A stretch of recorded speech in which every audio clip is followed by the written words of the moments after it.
Hello students, welcome to our channel Ma Coaching Classes, the learning platform of yours। आज हम बात करेंगे बहुत ही इम्पॉर्टेंट टॉपिक पे। जैसा कि आप लोग थंबनेल देखकर समझ गए ही होंगे कि हम जो आज बात करेंगे वो हम बात करेंगे IAS के बारे में। सो UPSC CSE IAS क्या है। सो चलिए देर न करते हुए बढ़ते हैं हम वीडियो की तरफ। सो सबसे पहले हम आपको बता दें कि हम UPSC CSE IAS के कौन से 4 टॉपिक्स पर बात करेंगे। तो सबसे पहला टॉपिक है कि UPSC CSE IAS है क्या, इसकी एलिजिबिलिटी क्राइटेरिया क्या है, इसका सिलेक्शन प्रोसेस क्या है और इसका हम कितने अटेम्प्ट्स इस एग्ज़ाम को दे सकते हैं। So let's begin. So UPSC CSE IAS के बारे में जानने से पहले हम सबसे पहले जानेंगे कि ये UPSC क्या है। UPSC क्या है? तो UPSC जो है ये हमारी सेंट्रल गवर्नमेंट की संस्था है जो कि गवर्नमेंट सेक्टर में A grade and B grade level की जॉब्स को प्रोवाइड कराती है। तो इसका जो फुल फॉर्म है वो है हमारा यूनियन पब्लिक सर्विस कमीशन।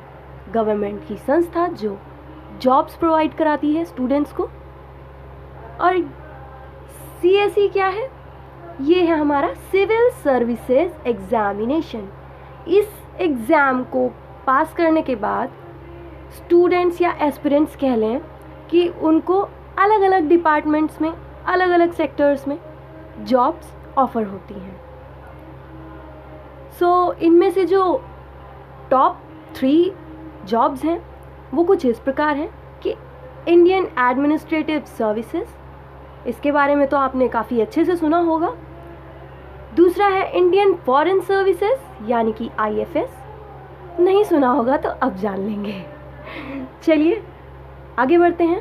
और जो तीसरा हमारा है वो है इंडियन पुलिस सर्विसेज यानी कि IPS। बहुत लोगों का सपना होगा IPS बनने का। सो इन तीनों ही एग्ज़ाम्स को प्रिपेयर करने के लिए या इससे रिलेटेड किसी भी एग्ज़ाम को प्रिपेयर करने के लिए आपको इसके बारे में जान लेना बहुत ज़रूरी है। सो चलिए आगे हम बढ़ते हैं और इसके बारे में कुछ और जानकारियाँ देते हैं। सो जो UPSC है वो इस एग्ज़ाम को 3 फेज़ में कंडक्ट कराता है, जिसमें पहला फेज़ जो है उसमें होता है प्रीलिमिनरी एग्ज़ामिनेशन। तो इस प्रीलिमिनरी एग्ज़ामिनेशन में भी 2 पेपर्स होते हैं यानी कि 2 एग्ज़ाम होते हैं और ये एक ही दिन होते हैं, 2 शिफ्ट्स में होते हैं। जिसमें से पहला पेपर जो है वो हमारा GS पेपर 1 होता है। इसमें सभी सब्जेक्ट्स आ जाते हैं जो भी आपको आने वाले वीडियो में मैं बताऊंगी। और जो दूसरा पेपर होता है वो हमारा होता है GS पेपर 2 के नाम से। होता तो ये GS पेपर 2 के नाम से कहा जाता है लेकिन हम लोग इसे CSAT भी कहते हैं। तो ये CSAT जो है ये हम इसका फुल फॉर्म अगर देखें तो वो होता है सिविल सर्विसेज एप्टीट्यूड टेस्ट। और इस एग्ज़ाम को पास करना बहुत ज़रूरी होता है। सिर्फ पास ही करना होता है, इसमें आपको इसकी मेरिट नहीं बनती है, लेकिन इसको पास करना बहुत ज़रूरी है। और बात करते हैं फिर हम मेंस की। ये जो सेकंड स्टेज इसकी जो होती है यानी कि सेकंड फेज़, तो उस सेकंड फेज़ में ये कराते हैं मेंस की एग्ज़ामिनेशन। मेंस में कुल होते हैं 9 सब्जेक्ट्स और ये जो 9 पेपर्स होते हैं 9 एग्ज़ाम्स जो होते हैं, 9 पेपर्स जो होते हैं वो ऐसे टाइप होते हैं यानी कि रिटन पेपर्स, राइट। और इसमें से भी जो 2 पेपर्स होते हैं वो क्वालिफाइंग नेचर के होते हैं यानी कि उसके भी मार्क्स हमारे PT राउंड यानी कि पर्सनालिटी टेस्ट, जिसे हम इंटरव्यू कहते हैं, उसमें नहीं जुड़ते हैं। उसके बाद जो बाकी बचे हमारे 7 एग्ज़ाम्स के मार्क्स हैं वो हमारे PT राउंड में जुड़ते हैं यानी कि हमारे इंटरव्यू में जुड़ते हैं। सो ये तो था हमारा UPSC के बारे में कुछ जानकारी कि UPSC क्या है, ये कैसे एग्ज़ाम कंडक्ट कराती है एक्सेट्रा। अब हम बात करेंगे कि इसके एलिजिबिलिटी क्राइटेरियाज क्या हैं। सो हम बात करते हैं एलिजिबिलिटी क्राइटेरिया की। तो इसमें जो कैंडिडेट, एस्पिरेंट, कुछ भी कह लीजिए, उसका इंडियन होना ज़रूरी है। यानी कि आईएएस और आईपीएस की सर्विस को पाने के लिए कैंडिडेट का इंडियन होना ज़रूरी है, यानी कि सिटीज़न ऑफ इंडिया होना ज़रूरी है। दूसरे केसेस में, यानी कि दूसरी जॉब्स के लिए, दूसरी सर्विसेज के लिए उसे सिटीज़न ऑफ इंडिया भी हो सकता है। वो सिटीज़न ऑफ नेपाल और भूटान और तिब्बतियन रिफ्यूजी जो कि इंडिया में परमानेंटली सेटल्ड हैं 1 जनवरी 1962 के पहले से परमानेंटली सेटल्ड हैं, वो लोग भी इस एग्ज़ाम को दे सकते हैं। उसके बाद जो हम बात करेंगे कि इंडियन ओरिजिन में माइग्रेट हुए हैं, यानी कि इंडिया में माइग्रेट हुए हैं पाकिस्तान से, यानी from Pakistan, Myanmar, Sri Lanka, Kenya, Uganda, Tanzania, Zimbabwe, Malawi, जायरे, Ethiopia, Vietnam, जो कि इंडिया में परमानेंटली सेटल्ड हैं, माइग्रेट होने के बाद इंडिया में परमानेंटली सेटल्ड हैं, वो भी इस एग्ज़ाम को दे सकते हैं। सो बात करेंगे हम एजुकेशनल क्राइटेरिया की। तो एजुकेशनल क्राइटेरिया में कैंडिडेट जो है उसको सेंट्रल यूनिवर्सिटी, स्टेट यूनिवर्सिटी या डीम्ड यूनिवर्सिटीज़ से डिग्री होनी चाहिए उनके पास, या फिर कोई भी कोरेस्पॉन्डेंस डिग्री या डिस्टेंस एजुकेशन की डिग्री उनके पास होनी चाहिए, या फिर उनके पास में जो डिग्री है वो किसी भी ओपन यूनिवर्सिटी से हो, तब भी वो इस एग्ज़ाम को दे सकते हैं। और बात करते हैं उन स्टूडेंट्स की जो कि अभी भी लास्ट ईयर में हैं और या फिर लास्ट ईयर का एग्ज़ाम दिया है, लास्ट ईयर में है या फिर लास्ट ईयर का एग्ज़ाम दिया है, तो वो भी इस एग्ज़ाम को दे सकते हैं। लेकिन भी लगा है उसमें, लेकिन उनको मेंस एग्ज़ामिनेशन का जो फॉर्म होता है, फिर से जो फॉर्म फिल कराया जाता है, उस फॉर्म के टाइम पे उन्हें अपनी मार्कशीट या डिग्री के बारे में बताना पड़ेगा, यानी कि फाइनल्स की मार्कशीट उनको अटैच करनी पड़ेगी। अटैच नहीं मीन्स उसके नंबर वहाँ लिखने पड़ेंगे रोल नंबर के साथ। सो बढ़ते हैं आगे, और क्या एलिजिबिलिटीज़ हैं। और वो स्टूडेंट्स भी इस एग्ज़ाम को दे सकते हैं जिन्होंने एमबीबीएस डिग्री का एग्ज़ाम पास किया है, बट अभी उन्होंने अपनी इंटर्नशिप नहीं कंप्लीट की है, वो भी इस एग्ज़ाम को दे सकते हैं। और वो स्टूडेंट्स भी इस एग्ज़ाम को दे सकते हैं जिन्होंने ICAI, ICSI, ICWAI इन तीनों में से किसी भी एग्ज़ाम को फाइनल एग्ज़ाम दिया हो या उसे पास किया हो,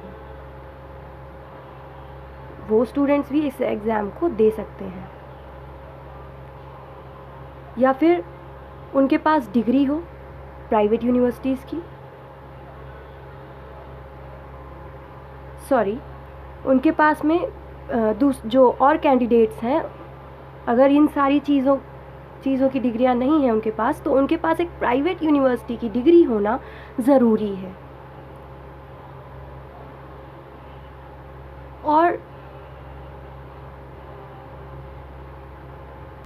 और वो कैंडिडेट्स भी इसके लिए अप्लाई कर सकते हैं जिनके पास फॉरेन यूनिवर्सिटी की डिग्री है, लेकिन वो यूनिवर्सिटी एसोसिएटेड होनी चाहिए इंडियन यूनिवर्सिटी से, एसोसिएशन ऑफ इंडियन यूनिवर्सिटी से लिंक्ड होनी चाहिए। सो उधर तो हमने बात कर ली कि नेशनैलिटी की क्राइटेरियाज़ क्या हैं, एजुकेशन की क्राइटेरियाज़, एलिजिबिलिटी क्राइटेरियाज़ क्या हैं। अब हम बात करेंगे कि एज की क्राइटेरियाज़ क्या हैं। सो एज की अगर बात करें तो यहाँ पर अलग अलग कास्ट रिजर्वेशंस दिए गए हैं, जिसमें ओबीसीज़ के लिए 35 इयर्स रखी गई है, ओबीसीज़ के लिए 35 इयर्स की एज रखी गई है, SC/ST जो है उनके लिए 37 ईयर्स की एज रखी गई है, और जो डिफेंस या पर्सनल डिसेबल्ड ऑपरेशंस हॉस्टिलिटी के टाइम पे हुए हैं उनके लिए ये लिमिट 40 ईयर्स तक की गई है। और जो हमारी जनरल कैटेगरी है उसकी एज 32 मिनिमम है।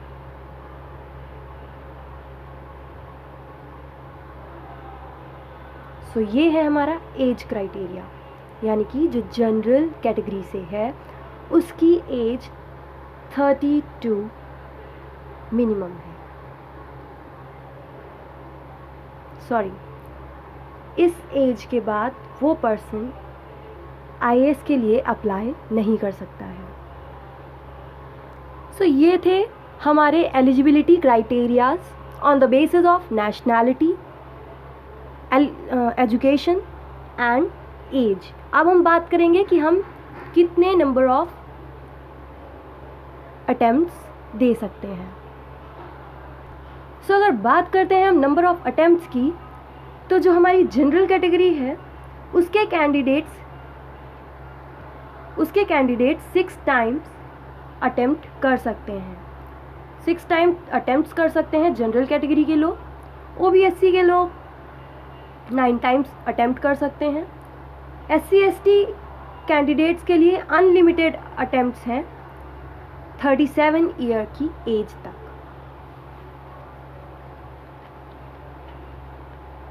सो ये थे कुछ नंबर ऑफ अटेम्प्ट्स के बारे में जानकारी। अब हम बात करेंगे कि इसका जो सिलेक्शन प्रोसेस है वो क्या है। सो अगर प्रोसेस में देखा जाए तो on average 9 lakh to 10 lakh students या कैंडिडेट्स इस जॉब के लिए, जॉब नहीं कहेंगे, इस कॉम्पिटिटिव एग्ज़ाम के लिए अप्लाई करते हैं हर साल। लेकिन सिर्फ और सिर्फ 5,50,000 ही एग्ज़ाम में अपीयर होते हैं, राइट। और इसका जो रिज़ल्ट है प्रीलिम्स का वो मिड ऑफ अगस्त तक आता है, और जो इसका फाइनल रिज़ल्ट है वो मई में आता है। नेक्स्ट ईयर, मतलब जिस ईयर हमने एग्ज़ाम दिया है उसके नेक्स्ट ईयर मई में इसका फाइनल का रिज़ल्ट आता है। सो अब हम बात करेंगे कि ये किस तरीके से या किस प्रोसेस से एग्ज़ाम्स को लेता है। तो स्टेज 1 में प्रीलिमिनरी एग्ज़ामिनेशन हेल्ड होती है। ये जो एग्ज़ामिनेशन है ये हर साल जून में होती है, लेकिन इस साल ये 31 मई को होने वाली थी, बट हो सकता है कोरोना की वजह से ये डेट आगे बढ़ जाए। और जो इस एग्ज़ाम के रिज़ल्ट्स हैं वो अगस्त में अनाउंस किया जाता है। उसके बाद होती है स्टेज 2। स्टेज 2 में मेंस की एग्ज़ामिनेशन होती है। ये जो एग्ज़ामिनेशन है ये हमारी हेल्ड होती हैं अक्टूबर में, हर साल अक्टूबर में ही हेल्ड होती हैं। उसके बाद में जो इसका रिज़ल्ट है वो जनवरी में अनाउंस किया जाता है। फिर हमारा होता है PT राउंड, यानी कि इंटरव्यू पोर्शन। तो ये जो है ये हमारा मार्च में होता है, जिसका फाइनल रिज़ल्ट यानी कि मेंस और PT इन दोनों के एग्ज़ाम्स, यानी मेंस और इंटरव्यू जो हुए हैं, इन दोनों के जो मार्क्स हैं उनको कंबाइन करके इसका जो रिज़ल्ट है वो मई में शो करते हैं, मई में अनाउंस करते हैं, और वही रिज़ल्ट बताता है कि आप मेरिट लिस्ट में हैं या नहीं। सो ये थी UPSC के बारे में कुछ जानकारियाँ जो आप सभी तक मैंने पहुँचाई हैं, और इसके सिलेबस और इसका स्टडी मटेरियल कहाँ से लें ये मैं आपको नेक्स्ट वीडियोज़ में, आने वाली वीडियोज़ में ज़रूर बताऊँगी। और अगर आपको ये वीडियो हेल्पफुल लगा हो तो प्लीज़ हमारे चैनल को लाइक, शेयर एंड सब्सक्राइब करें। और आज की वीडियो में बस इतना ही। मिलेंगे हम नेक्स्ट वीडियो में सिलेबस और ऑनलाइन स्टडी मटेरियल के साथ। Till then, bye bye, take care, thank you for watching.